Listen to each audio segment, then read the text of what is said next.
तो हेलो भैया दीदी, नमस्ते। स्वागत है आप सभी का सुमन प्रजापति और गीत। तो गीत आप लोग को कैसा लगेगा जरूर बताना। बोले लागे डाली पे कोयलिया, सुधिया नलिहल सवारिया। बोले लागे डाली पे कोयलिया, सुधिया नलिहल सवारिया।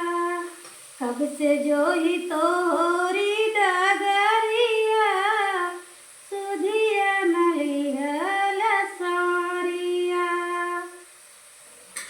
सरस फुलाई पिया हम बउराई, सरस फुलाई पिया हम बउराई। फुलवा के पंखुड़ी पे भंवरल भाई, फुलवा के पंखुड़ी पे भंवरल भाई। बहे लागे फागुनी बयरिया, बहे लागे फागुनी बयरिया। सुधिया नलिहल सवारिया, बहे लागे फागुनी बयरिया। सुधिया नलिहल सवारिया।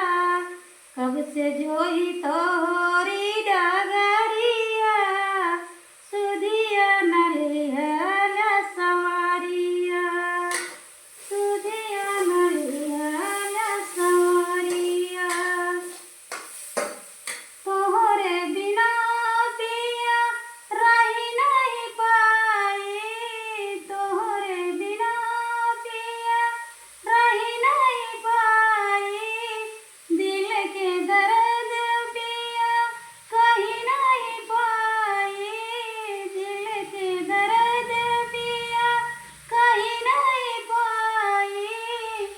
जैसे तड़पे पानी बिन मछरिया, सुधिया नलिहल हमार।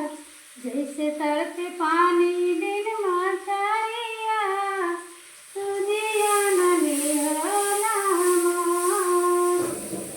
लिखे लिखे पाती पिया तोहे जवाई, पाती आई लिखे लिखे तोहे जवाई।